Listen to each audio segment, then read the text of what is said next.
আমার মনে হয় শুরু করতে পারেন। আলহামদুলিল্লাহ রাব্বিল আলামিন আসসালাতু ওয়াসসালামু আলা রাসূলিহিল কারীম আম্মা বাদ আউযু বিল্লাহি মিনাশ শাইতানির রাজীম বিসমিল্লাহির রহমানির রহিম। আল্লাহ পাক রব্বুল আলামিনের মেহেরবানিতে আমরা গত 2 সপ্তাহ কুরবানি ঈদের কুরবানি খাওয়া এবং আত্মীয় স্বজনের সাথে দেখা সাক্ষাৎ বেড়ানির উপলক্ষে আমরা বিগত 2 সপ্তাহ অনুষ্ঠান করি নাই। আশা করি সবাই ঈদের আমেজ অনুভব করেছেন। 2 সপ্তাহ পর আমরা আবার আমাদের অনুষ্ঠানে ফিরত আসলাম। আশা করি সবাই অনুষ্ঠান সুন্দরভাবে উপভোগ করতেছেন। আমরা বেশ কয়েক সপ্তাহ যাবৎ সিরিজ আলোচনা করতেছি রিজেকের উপরে। আজকে আলোচনা হবে রিজিক বৃদ্ধির উপায়, কিভাবে রিজিক বৃদ্ধি হবে, এই জন্য কি কি আমল করা যেতে পারে, কোরআন হাদিস অনুযায়ী কি আমল করলে আমাদের রিজিক বৃদ্ধি পাবে, এই ব্যাপারে আজকে আলোচনা পেশ করবেন আমাদের মোহতারাম ডক্টর ইমরানুল হক। এখনই ওনার বক্তব্য পেশ করার জন্য আমি অনুরোধ করছি। আসসালামু আলাইকুম ওয়া রাহমাতুল্লাহি ওয়া বারাকাতুহু। আলহামদুলিল্লাহ রাব্বিল আলামিন ওয়াসসালাতু ওয়াসসালামু আলা রাসূলিল কারীম ওয়া আলা আলিহি ওয়া আসহাবিহি আজমাইন। আমার সুপ্রিয় দিনী ভাই ও বোনেরা, আপনারা সকলে আমরা কোরবানি ঈদের পরে এই প্রথম আবার আমাদের হালাকা শুরু করছি। তো রিজিকের উপরে সিরিজ আলোচনা হচ্ছে। আমরা মনে হয় খুব সম্ভবত 7টা সেশন না কতটা সেশন করলাম, সেটা ছিল হচ্ছে রিজিক বোঝার মূলনীতি। আর আজকে আলোচনা করবো ইনশাআল্লাহ যে আমরা মুসলমানরা দেখা যায় যে আপনার আর্থিক দৈন্যতার মধ্যে থাকে, বিভিন্ন রকমের সমস্যার মধ্যে থাকে, আপনার ঋণগ্রস্ত থাকে। হ্যাঁ, আপনার মানে অর্থ কিংবা সম্পদের দিক থেকে খুব সমস্যার মধ্যে থাকে। অ্যাট দি সেম টাইম রিজিকের যে অন্যান্য যে বিষয়গুলো আছে, রিজিক তো শুধু টাকা পয়সা না। রিজিক একজন পুরুষের জন্য একজন ভালো স্ত্রী আপনার একটা রিজিক। আপনার এক বাবা মায়ের জন্য করাতে আইন, ছেলে মেয়ে হচ্ছে রিজিক। তো এই সমস্ত রিজিক আপনার দুনিয়াতে কিভাবে বৃদ্ধি করা যায়, জীবনটা সুন্দর করা যায়, জীবন শান্তিময় হয়, জীবন জান্নাতি হয়, পারিবারিক জীবন জান্নাতি হবে কিভাবে। হ্যাঁ, তো এই বিষয়গুলো নিয়ে এটার জন্য পদক্ষেপ কি হতে পারে। তো বিভিন্ন ক্যাটেগরিতে ক্যাটেগরাইজ করলে এটা 5টা বা 7টা বা 9টা পদক্ষেপ আপনি যদি নেন, আপনার জীবন সুন্দর হয়ে যাবে ইনশাআল্লাহ। তো সেই পদক্ষেপগুলোর মধ্যে কি, মানে কি কি পদক্ষেপ যেটা আমরা অনেক সময় খেয়াল করি না। রিজিক যেহেতু বলতেই যেহেতু অর্থ বুঝি আমরা, টাকা পয়সা বুঝি, এটাকে মনে করি যে কেমন যেন একটা দুনিয়াবি জিনিস। হ্যাঁ, তো দুনিয়াবি জিনিস যেহেতু, তাইলে আখেরাতমুখী জিনিসগুলাকে আমরা খেয়াল করি না। আমরা মনে করি যে ওকে, আমি যদি ব্যবসা করি, আমি নিজে নিজে নিজের বুদ্ধি খাটাইয়া আপনার এই, কি বলে, আমার জিনিসপত্র বিক্রি করলাম, লাভ করলাম। তো সেক্ষেত্রে আসলে আপনার লাভ হচ্ছে না, বা লাভ হইলেও আপনি সেটার বরকত পাচ্ছেন না। এটার কারণটা কি? হ্যাঁ, আপনি বহু রকমের চেষ্টা করেন, দেখেন যে দেখা যায় যে আপনার সেই আপনার চেষ্টাতে ফল আসে না। হ্যাঁ, আপনার শরিকি বিজনেস যদি করেন, 2-3 জনে মিলে একত্রে হয়, তখন লেগে যায় ঝগড়া। আপনার কোনো রকমের শান্তি নাই। হ্যাঁ, তারপরে আপনি কারো দায়িত্ব নিয়েছেন, কারো লায়াবিলিটি নিয়েছেন, কারো ইনভেস্টমেন্ট নিয়েছেন, সেখানে লস হয়ে যাচ্ছে। তো আবার দেখা গেল যে অন্য কাউকে আপনি ইনভেস্টমেন্ট দিয়েছেন, তিনি আপনাকে লস দেখাচ্ছেন, কিংবা সেটা সত্যিও হইতে পারে, নাও হইতে পারে। হ্যাঁ, এখন পারস্পরিকতা, সন্দেহ, অবিশ্বাস, সম্পর্কের অবনতি, ভাই বোনের মধ্যে, আত্মীয় স্বজনের মধ্যে, আপনার বন্ধু বান্ধবের মধ্যে, শরিকি পার্টনারদের মধ্যে একটা মানে জীবনের একজন ভালো বন্ধু হারানোটাও কিন্তু রিজিক হারানো। একজন ভালো বন্ধুর সাথে সুসম্পর্ক হারানোটা একটা রিজিক হারানো। তো এই কেন হয় এগুলা? কি কি করলে এই জিনিসগুলো হবে না ইনশাআল্লাহ? তার মধ্যে মানে আশ্চর্যের যে বিষয়টা হলো যে যেটা আমরা এই আয় রোজগারের ক্ষেত্রে যে জিনিসটা আমরা সচরাচর চিন্তা করি না, সেটা আল্লাহ রাব্বুল আলামিন কোরআন একদম ক্লিয়ার বলে দিয়েছেন। সর্বপ্রথমে হচ্ছে যে ইমান আনা। তো আপনাদের কাছে মনে হইতে পারে যে ইমান আনা মানে কি? এটা ইমান আনা তো আমি তো মুমিন আছি। ইমান মনে হয় ইমানটা আসলে শুধু আখিরাতের জন্য না। ইমান হচ্ছে দুনিয়াতে চড়াইয়া খাওয়ার জন্য, দুনিয়াতে আমি সুন্দরভাবে চলার জন্য। কুল নাহবিতু মিনহা জামিয়া ফা ইম্মা ইয়াতিয়ান্নাকুম মিন্নি হুদা ফামান তাবিয়া হুদায়া ফালা খাউফুন আলাইহিম ওয়ালা হুম ইয়াহজানুন। যে এই আয়াতটা আমার খুব একটা প্রিয় আয়াত। আহ, যে আল্লাহ রাব্বুল আলামিন বলছেন আদম আলাইহিস সালাম এবং আমাদের মা হাওয়া আলাইহিস সালাম দুজনকে বলছেন যে তোমরা জামাতবদ্ধ ভাবে, সংঘবদ্ধ ভাবে দুজনে একত্রে নেমে যাও দুনিয়াতে। হ্যাঁ, কারণ হচ্ছে যে জান্নাতে থাকার তোমরা যোগ্যতা হারিয়ে ফেলেছো এখন। তো কিছুদিনের জন্য দুনিয়াতে যাও। বা ইম্মা ইয়াতিয়ান্নাকুম মিন্নি হুদা, আমি হেদায়েতের গ্রন্থ পাঠাবো কিভাবে কিভাবে চলবা দুনিয়ার জীবনে। আখেরাতের জীবনে চলার জন্য না, আখেরাত হচ্ছে আমাদের রেজাল্ট। হ্যাঁ, এই কোরআন হচ্ছে দুনিয়ার জিন্দেগিতে গাইডেন্স। এই কোরআন আখেরাতে ফল পাওয়ার জন্য, কিন্তু দুনিয়াতে চলার জন্য। দুনিয়াতে আমরা রিজিক হাসিল করার জন্য, মানে আপনার হালাল রুজি হাসিল করার জন্য, আপনার সুকুনের রুজি, জান্নাতি প্রশান্তির রুজি হাসিল করার জন্য, রিজিক হাসিল করার জন্য। সেটা আমাদের সময় হতে পারে, সেটা আমাদের অর্থ হতে পারে, সেটা আমাদের সম্পত্তি হতে পারে, সেটা আমাদের সুচিন্তা, বুদ্ধি, ইন্টেলেক্ট, হ্যাঁ, আপনার ব্রেইন, আপনার সেটা আমাদের আত্মীয়তার সম্পর্ক হতে পারে, সেটা আমাদের পারিবারিক সম্পর্ক হতে পারে। এই সমস্ত কিছু এই আপনার কি বলা যায়, এই যে আমরা কিভাবে এটা হাসিল করব। ইয়াতিয়ান্নাকুম মিন্নি হুদা ফামান তাবিআ হুদায়া। এই হেদায়েত যে ফলো করবে, যে অনুসরণ করবে, আল্লাহ রাব্বুল আলামিন কোরআনে যেভাবে করে ব্যবসা করতে বলেছেন, সেটা যদি অনুসরণ করে তাহলে তার হবে। যেভাবে চুক্তি করতে বলেছেন সেভাবে সাক্ষী রাখো, আপনার চুক্তি লেখো, তারপরে বিশ্বাস করো। কিন্তু ওইটা না করে যদি আমরা গন্ডগোল করে ফেলি, আমাদের মুসলমানের মধ্যে ব্যবসা করতে গিয়ে দেখা যায় যে একজন আরেকজনকে টাকা দিছে, বলে যে উপরে আল্লাহ নিচে আপনি, এভাবে করে বিশ্বাস করে টাকা দিয়ে দেয়। অনেক সময় একদম ইসলামিক না মানে নামাজি তাকওয়াবান মানুষও এই জিনিসটা করে। যে দেখা গেল যে আপনার চুক্তি লেখে না, কিন্তু কোরআনে আল্লাহ রাব্বুল আলামিন বলতেছেন যে কি, সাক্ষী রাখো, চুক্তি লেখো। হ্যাঁ, এই দুইটা করার পরে তারপর হচ্ছে আল্লাহর উপরে তাওয়াক্কুল করো।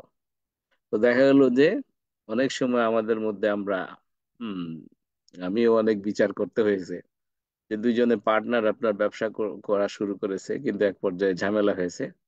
তখন একজন আরেকজনকে দোষারোপ করছে। এ তার কাছে পাওনা, আবার কত কি দেনা, এটা নিয়ে হিসাব কিছু মিলাইতে পারছে না। তখন বসে অনেকক্ষণ ধরে যখন পুরোপুরি পর্যালোচনা করা হয়, তখন দেখা যাচ্ছে যে আপনার কোনো চুক্তি ঠিক মতো করে নাই। দুইজনে কোনো সাক্ষী নাই। একজন আরেকজনকে মুসলমান মুসলমান ভাই মনে করে বিশ্বাস করে টাকা দিয়ে দিছে। তো এখন তার মানে হচ্ছে যে আপনি কোরআনের যে হেদায়েত যেটা আল্লাহ রাব্বুল আলামিন দিয়েছেন, হ্যাঁ, ফাইম্মা ইয়াতিয়ান্নাকুম মিন্নি হুদা ফালান তাবিআ হুদায়া, এই যে তেবা করে না, অনুসরণ করে নাই, যে উনি আল্লাহ বলতেছেন তুমি চুক্তি করো, সাক্ষী রাখো, সেটা করে নাই সে। সে আল্লাহর উপরে তাওয়াক্কুল করছে। এখন তো তাদের ঝামেলা হবেই। এখন যদি হয়তো বা যিনি ইনভেস্টমেন্ট নিয়েছেন তিনার জেনুইন লস হয়েছে। এখন চুক্তি মতো আপনার যদি শরিকি বিজনেস হয়, প্রফিট লস শেয়ারিং, হ্যাঁ আপনার, তো এই দেখা গেল যে লস হয়েছে, তো দুইজনে মিলে বিয়ার করবে, কিন্তু কাগজপত্র নাই, কোনো হিসাব কিতাব নাই। হ্যাঁ, তো এখন একজন আরেকজনের সাথে কে কার কথা কে বিশ্বাস করবে? তো ওই জন্য দুনিয়াতে চলার জন্য প্রতিটি ক্ষেত্রে আলিয়াউমা আকমালতু লাকুম দীনাকুম ওয়া আতমামতু লাকুম নি'মাতি ওয়া রাদিতু লাকুমুল ইসলাম দীনা। যে আপনার আরাফাতের ময়দানে, আরাফাতের দিবসে আমরা এই তো হজ তো শেষ হইলো। হ্যাঁ, আল্লাহ রাসূলুল্লাহ সাল্লাল্লাহু আলাইহি ওয়াসাল্লাম যখন বিদায়ী হজ এর ভাষণ দিতেছেন, তখন আল্লাহ রাব্বুল আলামিন এই আয়াত নাজিল করে বলছেন যে যে আজকে থেকে তোমাদের জন্য এই দিনকে মোকাম্মল করে দিয়েছি, এবং এটাই আমার জন্য মানে আমার রাজির কি আতমামতু আলাইকুম নি'মাতি, এবং তোমাদের উপরে আমার নেয়ামত পরিপূর্ণ করে দিয়েছে, তামাম করে দিয়েছে। ওয়ারাদিতু লাকুমুল ইসলাম দীনা, তোমাদের জন্য এই যে ইসলাম হচ্ছে একমাত্র মনোনীত ধর্ম। ধর্ম না তো, আমি এটা ধর্ম বলা ঠিক না, দিন, যে পূর্ণাঙ্গ জীবন ব্যবস্থা, অর্থাৎ কিনা সব দিয়ে দিয়েছেন। তা আমরা এটা ফাইন্ড আউট করতে হবে। এই প্রত্যেকটা স্টেপে যদি আপনি কোনো না কোনো স্টেপ যদি আপনি মিস করেন, আপনার জীবনে শান্তি হবে না, আপনি হাসতে পারবেন না।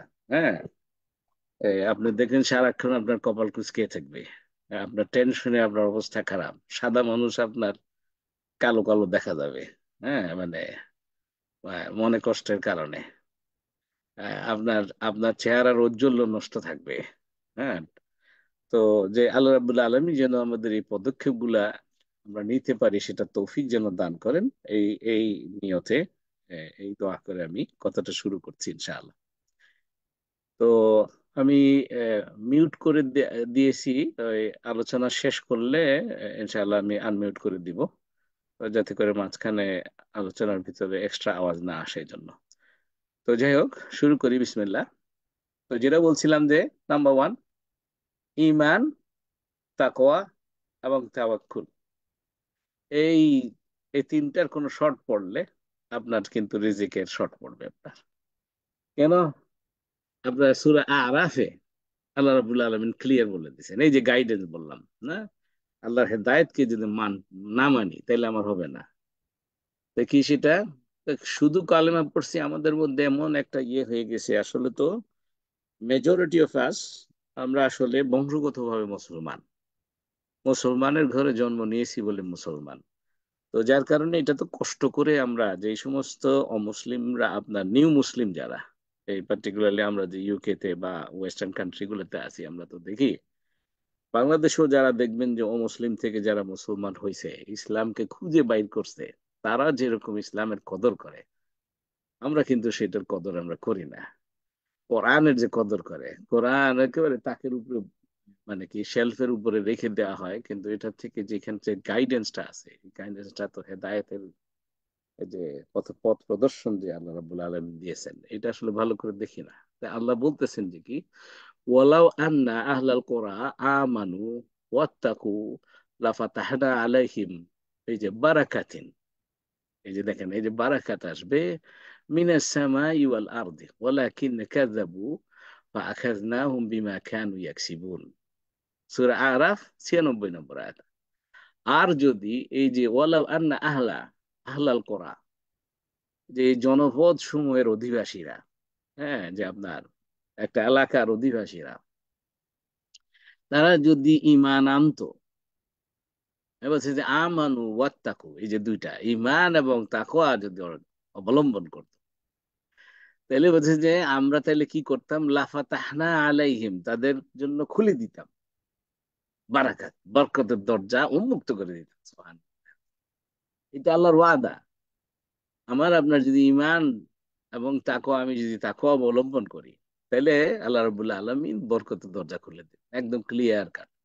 কোথা থেকে? মিনাস সামাই ওয়াল আরদ, যে আমি এই বরকতের দরজা খুলে দিতাম, যে সারা সমস্ত আসমান এবং জমিনের সমস্ত বরকত, সোজা কথা, আমি খুলে দিতাম। আসমান, এই যে মানে আসমান খুলে দেওয়া, আসমান খুলে দেওয়া মানে হচ্ছে আসমান থেকে আপনার কি রহমতের বৃষ্টি ফেলবে। আপনি যদি জমিতে চাষ করেন, একদম পরিমাণ মতো করে আপনার বৃষ্টির পানিটা আসবে, যাতে করে আপনার ফসলটা ঠিক মতো হয়, বেশি হবে না, বেশি বৃষ্টিও দিবে না যাতে করে বন্যা না হয়ে যায়, আবার কম বৃষ্টিও দিবে না যাতে করে খরা না হয়ে যায়, খুব সুন্দরভাবে আল্লাহ রাব্বুল আলামিন দিবেন।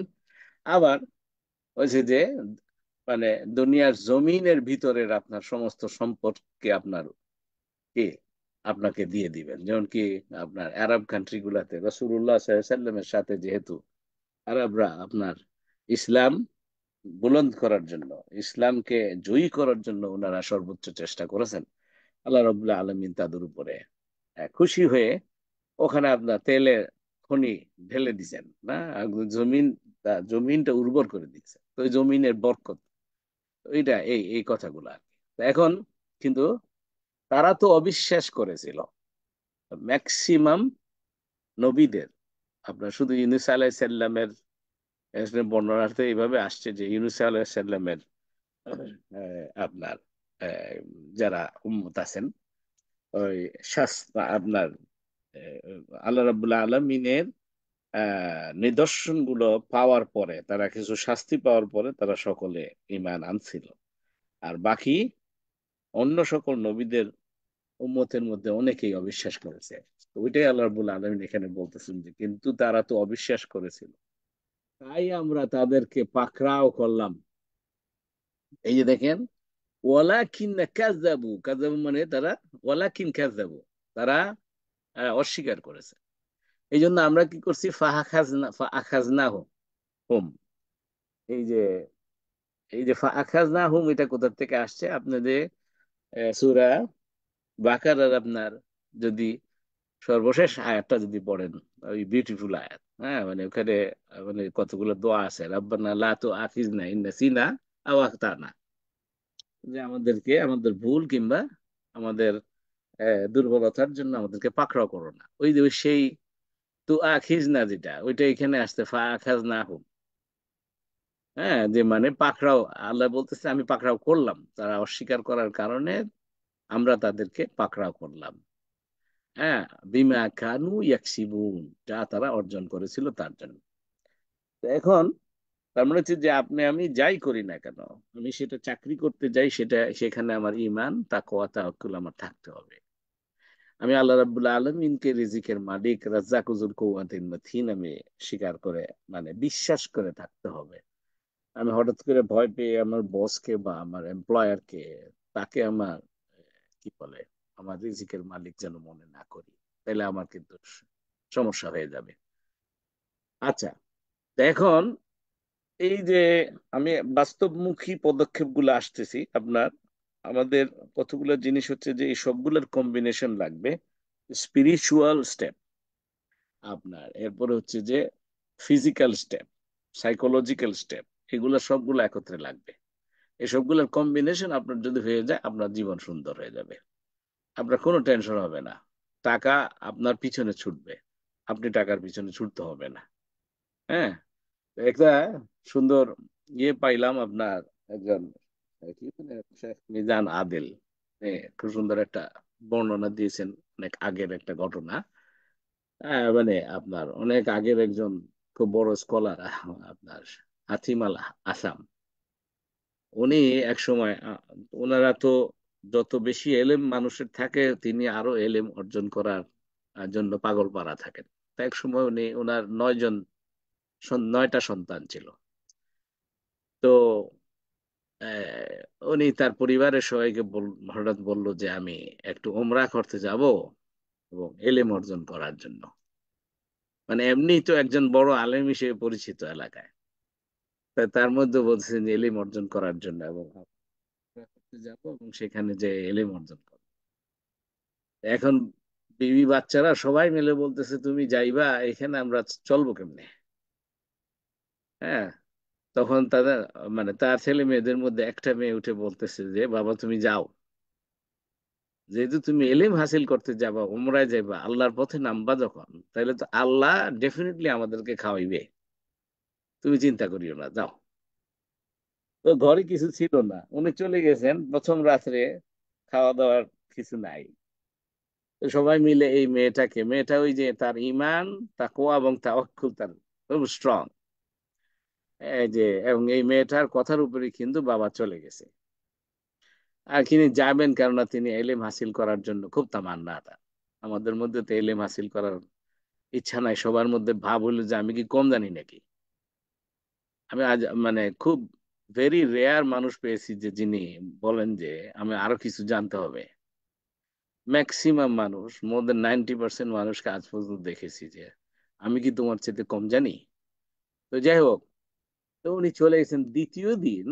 খুবই আশ্চর্যজনক যে এই যে মেয়েটা যে আল্লাহর উপরে তাওয়াক্কুল করেছে এবং প্রচন্ড ইমান, প্রচন্ড স্ট্রং। হ্যাঁ, ওই বাকি বাকি সন্তানরা এবং তার মা সবাই মিলে ওই রাত্রে, প্রথম রাত্রে যেহেতু তাদের খাবার ছিল না, মানে বিষয়টা গল্পটা এইভাবেই আসছে। এ তারা সবাই মিলে এই মেয়েটাকে বলতেছে, তুমি এটা কি করলা, বাবারে তো তুমি পাঠাই দিছো, আমরা এখন খাওয়া দাওয়া মানে আমাদের ইয়ে কোথা থেকে আসবে, ঘরে তো কোনো খাবার নাই। এখন পরের দিন ওই এলাকাতে আপনার আবু জাফর মনসুর নামে একজন, একটা বড় একটা আর্মি বাহিনী আসছে, সেটার হেড হচ্ছে আবু জাফর মনসুর। সে আইসা আপনার দরজায় নক করছে, knock করে বলতেছে যে আমরা একটা বিরাট কয়েকশো সোলজার, মানে এর একটা আর্মি নিয়ে আমরা যাইতেছিলাম, আমাদের একটু পানির দরকার পড়ে গেছে। এই দেখেন আল্লাহ কিভাবে ব্যবস্থা করতেছে। এরা বলতে, এনারা তখন বলতেছেন যে আমাদের কাছে কোনো খাবার নাই, শুধু পানি আছে ঘরে। তখন তাইলে তোমরা আমাদেরকে পানি দাও, যদি দাও তাহলে আমার যত আহ, মানে স্বর্ণ রৌপ্য সব তোমাকে ভরে দিয়ে দিও। তা উনি দিছেন, মানে গোল্ড সিলভার, হ্যাঁ, দিয়া ওনার সৈন্যদেরকে ডেকে বলছে যে আমি যেভাবে দিছি তোমরাও দাও। এতে করে প্রচুর গোল্ড সিলভার হয়ে মানে এক পর্যায়ে মানে এটাকে কি বলে, এই অবস্থাতে ওই মেয়েটা কান্দা শুরু করছে। কারণ বাকি মেয়ে বোনেরা বলছে যে তুমি ওয়াই আর ইউ ক্রাইং, যে আমরা তো এখন আহ, দেখা যাইতেছে এই এলাকার সবচেয়ে রিচেস্ট ফ্যামিলি হয়ে গেলাম। তো সে বলল যে আমি কাঁদতেছি যে আমরা এই টাকা মানে এই গোল্ড সিলভার আমি তো এত বেশি পাইছি, এটার জন্য না, আমি কাঁদতেছি যে এই জন্য যে যেই আল্লাহর বান্দা চাইছে, আবু জাফর মনসুর চাইছে যে আমাদেরকে অনেক কিছু দিয়ে দিবে, হ্যাঁ আপনার ধনী করে দিবে, সে করতে পারলো, তাইলে আল্লাহ যদি চায় তাহলে আরো কত বেশি করতে পারতো। হ্যাঁ, যে এরে পাঠাইছে তো আল্লাহ। তা আপনি এইভাবে করে যদি এক জায়গায় ইয়ে করেন, আল্লাহর উপরে যদি তাওয়াক্কুল করেন, হ্যাঁ মানে নিশ্চয়ই আপনার একটা জিনিস কি, ওই যে আল্লাহর পথে, আল্লাহর ইমানের পথে, এলেম হাসিল করার পথে আপনি আগাইলেন, তখন সেটার বরকত আল্লাহ রাব্বুল আলামিন দিল। এখন আমাদের মধ্যে কি এরকম সাহস করে কি আমরা এটা কেউ করে কিনা? আগ পিছ ভাবতে ভাবতে ভাবতে ভাবতে রসদ জোগাড় করতে করতে কিন্তু আলটিমেটলি যে এলেমও হাসিল হয় না, আপনার রিজিকেরও তালাশ হয় না। এখন এই যে ইমান, তাকওয়া এবং তাওয়াক্কুল, এই এইটা আপনার রাসূলুল্লাহ সাল্লাল্লাহু আলাইহি ওয়াসাল্লামের সাহাবীদের মধ্যে কিরকম ছিল? আমরা জানি যে মানে যে সাহাবীদের মধ্যে সবচেয়ে ধনী সাহাবী যিনি মদিনাতে হয়েছেন তিনি হচ্ছেন আব্দুর রহমান ইবনে আউফ রাদিয়াল্লাহু। আব্দুর রহমান ইবনে আউফ রাদিয়াল্লাহু আনহু, তার মা তখন আপনার মক্কা থেকে উনি যখন আসতেছেন, তার মা কাফের। তার মা তাকে বলছে তুমি যদি মোহাম্মদের পিছনে, সাল্লাল্লাহু আলাইহি সাল্লামের পিছনে যদি তুমি যাও, তাহলে তুমি কোনো সম্পত্তির কিচ্ছু পাবা না। আব্দুর রহমান ইবনে আউফ রাদিয়াল্লাহু আনহু এটা স্যাক্রিফাইস করেছে, এই যে কোরবানি। সে যে আমার এগুলোর দরকার নাই, আমি রাসূলুল্লাহ সাল্লাল্লাহু আলাইহি সাল্লাম মদিনায় গিয়েছেন, আমিও যাব। উনি যখন মদিনায় যখন আসছেন, ওনার হাতে মাত্র 4 দিনার। দেখেন আপনারা, আমরা যারা এখানে মানে আমি আপনাদেরকে কিছু বলার চেষ্টা করছি কোরআন হাদিস থেকে, আর আপনারা যারা শুনছেন, এখানে আমার মনে হয় না কেউ এরকম গরিব। উনি কিছু কপর্দক শূন্য অবস্থায় আসছেন, কেন সমস্ত স্যাক্রিফাইস করে। উনি এমনি কিন্তু বড় ধনী পরিবারের সন্তান ছিলেন, কিছুই আনতে দেয় নাই তার মা। হ্যাঁ, মাত্র 4 দিনার নিয়ে আসছেন। তেমন সময় রাসূলুল্লাহ সাল্লাল্লাহু আলাইহি সাল্লাম আপনার উখুওয়াতের পরাকাষ্ঠা মানে স্থাপন করার জন্য, আপনার এক্সাম্পল স্থাপন করার জন্য উনি কি করেছিলেন, যে সাহাবীদের মধ্যে যারা আনসারি আছেন, আপনার মদিনার থেকে যারা সাহাবী হয়েছেন তারা তো আনসারি, আনসার সাহাবী, আর হচ্ছে যারা মক্কা থেকে আসছেন ওনারা হচ্ছেন হিজরত করেছেন এই জন্য মুহাজির। একজন মুহাজির সাহাবী এর সাথে একজন আনসার সাহাবীর উনি পেয়ার করে দিয়েছেন। এখন সাহাবীদের মধ্যে আব্দুর রহমান ইবনে আউফ রাদিয়াল্লাহু আনহুর সাথে যে আনসারী সাহাবী আপনার ওনার সাথে পেয়ার করে দেওয়া হয়েছে, উনি অনেক ধনী মানুষ ছিলেন। তো উনি বলেছেন যে তুমি আমার এক দোকান নিয়ে নাও, আমার জমি অর্ধেক করে তোমাকে দিয়ে দেই, আমার বিবি আছে দুইজন, তার মধ্যে আমি একজনকে আমি ছেড়ে দিব, তুমি বিয়ে করবা।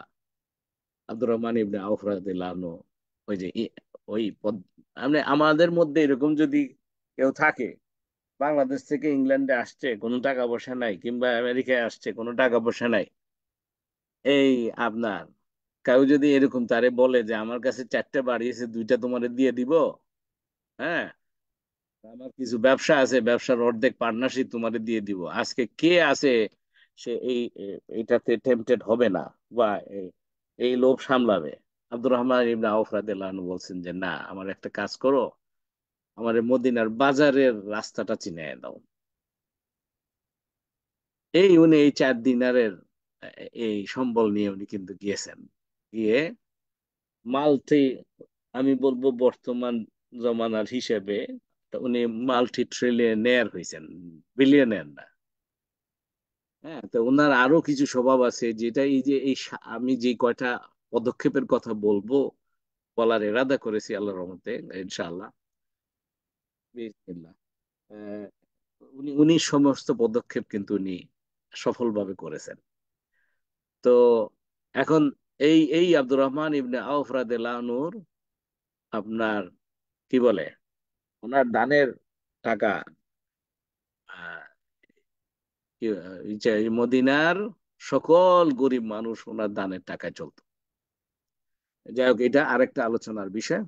তো এখন আমরা এই যে তাকওয়ার বিষয়টা আমরা এর আগেও কিছু আলোচনা করেছি। মানে ঈমান, তাকওয়া এবং তাওয়াক্কুল। আচ্ছা, তাওয়াক্কুলের বিষয়টা একটু বোঝার দরকার এখানে। তাওয়াক্কুল হচ্ছে ভেরি ইন্টারেস্টিং। আমি একটা বক্তব্য শুনছিলাম মুফতি মেঙ্ক, আল্লাহ ওনাকে নেক দারাজ করুন, সুন্দর একটা ব্যাখ্যা দিয়েছেন, আমার কাছে মনে হলো যে আপনাদের সাথে একটু শেয়ার করি। যে আমরা যেটা জেনারেলি যেটা সাধারণ মুসলমানরা আমরা করি সেটা আসলে তাওয়াক্কুল করি না, আমরা করি তাওয়াকুল। তাওয়াকুল কি জিনিস? এটা হচ্ছে যে আল্লাহ আমাকে এটা দাও, আমি এটা চাই। মনে করেন যে একটা স্টুডেন্ট আপনার জিসিএসসি তে, কিংবা জিসিএসসি তে, ও আল্লাহ আমারে অল 9 দাও, মানে A স্টার, হ্যাঁ, সমস্ত সাবজেক্টে আমাকে 9 হাইয়েস্ট নাম্বার দাও। কিংবা আপনার বাংলাদেশে হচ্ছে যে গোল্ডেন জি কি, এটাকে কি বলে, গোল্ডেন জিপিএ বলে না? তো সেটা দাও। এখন সে দোয়া করছে, কিন্তু এটার উপরে তার যে প্রচেষ্টা করতে হবে, সে তো পড়তে হবে। সে তার সর্বোচ্চ চেষ্টা না করে সে শুধু আল্লাহর কাছে দোয়া করে আল্লাহর উপরে ভরসা করে বসে আছে, এটাকে বলতেছে তাওয়াকুল। কিন্তু আল্লাহ চাইতেছিল তাওয়াক্কুল করতে, যেটা রাসূলুল্লাহ সাল্লাল্লাহু আলাইহি সাল্লাম ব্যাখ্যা দিয়েছেন যে কি, এটা যে তোমার উটকে, উটের দড়ি তুমি বাঁধো, শক্ত করে বাঁধো, বাঁধার পরে, হ্যাঁ, তারপরে তুমি তাওয়াক্কুল করো আল্লাহর উপরে। হ্যাঁ, আপনি আপনার এফার্ট, আপনার সর্বোচ্চ চেষ্টা আপনাকে মানে এই তাওয়াক্কুল শব্দটার ভিতরে 2টা জিনিস আছে। একটা হলো যে আপনার সাই আপনাকে করতে হবে, আপনার প্রাণান্তকর চেষ্টা, আপনাকে আল্লাহ রাব্বুল আলামিন যতটুকু যোগ্যতা দিয়েছে এই যোগ্যতার সর্বোচ্চ পরিমাণ, হ্যাঁ, আপনাকে কিন্তু এটা করতে হবে। কোনো একটা ব্যবসা যদি করেন, সেই ব্যবসাতে আপনার যত রকমের ডিউ ডিলিজেন্স আছে, আপনার রিস্ক অ্যানালিসিস আছে, মার্কেট অ্যানালিসিস আছে, ডিমান্ড অ্যানালিসিস আছে, আপনি এগুলো সব করেছেন। করার পরে আপনি যেই কয়জন মানুষের সাথে আপনি ব্যবসাটা করবেন তাদের সাথে প্রপার চুক্তি করেছেন, সেফগার্ড করেছেন, আপনার লিগ্যাল সমস্ত বাইন্ডিং ঠিক রাখছেন। হ্যাঁ, তারপরে আপনি যে প্রোডাক্টটা আপনি দিবেন সেটা সুন্দর করে আপনি তৈরি করতেছেন, সেটা যাদের কাছ থেকে আপনি নিবেন সাপ্লায়ারদের সাথে আপনি প্রপার কন্ট্রাক্ট করেছেন। হ্যাঁ, এই সমস্ত কিছু যেটা আপনার যোগ্যতা যতটুকু, হ্যাঁ, এটা আল্লাহ শুধু দেখতে চায় যে আপনাকে আল্লাহ রাব্বুল আলামিন যতটুকু যোগ্যতা দিয়েছেন, এই তার সর্বোচ্চটা আপনি করেছেন কিনা। যদি আপনি যেমন আপনার অনেস্টি, ট্রাস্টওয়ার্দিনেস, সমস্ত কিছু আপনি ঠিক মতো রাখলেন, মানে নিয়তের মধ্যে কোনো গড়বড় না যে একটু সুযোগ পাইলে আমি একটু কিছু টাকা সরাই ফেলবো, চিটিং করব, ফ্রড করব, নাউজুবিল্লাহ, এই ধরনের কোনো চিন্তা নাই কেন। এই তিনটা জিনিস আপনার কাছে আছে: ইমান, তাকওয়া এবং তাওয়াক্কুল। ইমান, আল্লাহকে বিলিভ করেছেন, আল্লাহকে ভালোবাসতেছেন। আবার এট দি সেম টাইম তাকওয়া হচ্ছে যে এভরি মোমেন্টে আপনার একটা জিনিস মেপে দিতেছেন, তখন আপনি ফিল করতেছেন যে আমি মাপে গড়বড় করলে আমার রব দেখতেছে। এটা হচ্ছে তাকওয়া। হ্যাঁ, তো এই সমস্ত কিছু যদি আপনার যোগ্যতা অনুসারে আপনি যদি করেন, করার পর এবার আল্লাহর কাছে আপনি চাইলেন, বাকিটা আল্লাহ রাব্বুল আলামিন করবে। কেন মানুষ যত তার যত যোগ্যতাই হাসিল করুক না কেন, সে কখনোই 100% এফার্টে 100% যাইতে পারবে না। একটা ছাত্র যখন, আপনার মনে করেন এক্সামের আগে 10টা চ্যাপ্টার আছে, মানে যত চেষ্টাই সে যত ব্রিলিয়েন্টই হোক না কেন, 10টা চ্যাপ্টারের সবগুলা চ্যাপ্টার কিন্তু একদম হাইয়েস্ট পরিমাণ, 100%। আমি তো শিক্ষক হিসেবে স্টুডেন্টদেরকে গাইড করি। হ্যাঁ, তো কিভাবে পড়লে তুমি সবচেয়ে বেস্ট রেজাল্ট করতে পারবা। তো মানে 10টা চ্যাপ্টার কিন্তু সে যদি রিভিশন দিয়া একদম সেম লেভেলে রিভিশন দিতে চায়, সে পারবে না। কিছু আপনার বেশি রিভিশন দিবে, কিছু মাঝারি দিবে, আর কিছু সে বাছাই করতে চেষ্টা করবে যে এটা একটু কম গুরুত্বপূর্ণ। হ্যাঁ, তো ওই যে গ্যাপ তো রয়েই যাবে, মানুষের চেষ্টার ভিতরে গ্যাপ থাকবে। এবং কিন্তু আল্লাহ শুধু দেখবে যে আপনার যোগ্যতা অনুসারে, আপনার সামর্থ্য অনুসারে, আপনার ক্যাপাসিটি অনুসারে আপনি কি আপনার সর্বোচ্চটা দিয়েছেন কিনা। বাকি হলো আল্লাহ রাব্বুল আলামিন ম্যানেজ করবে। তো এটা কিভাবে, চমৎকার প্রমাণ হচ্ছে নবী মোহাম্মদ রাসূলুল্লাহ সাল্লাল্লাহু আলাইহি সাল্লামের জীবন থেকে দেখেন। খাদিজা রাদিয়াল্লাহু আনহা যখন খবর পাইলেন যে কি বিউটিফুল, আপনার এই যে শেখ ইয়াসির কাদি, আপনার আপনারা রাসূলুল্লাহ সাল্লাল্লাহু আলাইহি সাল্লামের জীবনের যে সিরিজ আলোচনা উনি করেছেন, এটা আমি আপনাদেরকে রেকমেন্ড করব, আপনারা সময় নিয়ে একটু দেখবেন। আজকাল তো সবার অভ্যাস হচ্ছে 3 মিনিটের ভিডিও দেখতে, শুনতে পছন্দ করে, 5 মিনিটের ভিডিও শুনতে পছন্দ করে। কিন্তু আপনি যদি সত্যিকারের এলেম হাসিল করতে চান, আপনি কিন্তু লম্বা সিরিজের টক শুনতে হবে। 1 ঘন্টা 1.5 ঘন্টা এভাবে করে, 30টা 50টা এভাবে করে আপনার সিরিজের পুরো টক আপনি শুনতে হবে। তো উনি ইয়াসির কাদি উনি খুব সুন্দর একটা বর্ণনা করেছেন আর কি, যে যে খাদিজা রাদিয়াল্লাহু আনহা এবং তার বোন তাদের ছাগল চড়াইতে গেছেন। রাসূলুল্লাহ সাল্লাল্লাহু আলাইহি সাল্লাম তখন যুবক মানুষ, 22-23 বছর বয়স হবে, 20-এর উপরে। হ্যাঁ, এবং তার সাথে আরেকজন বন্ধু গিয়েছিলেন।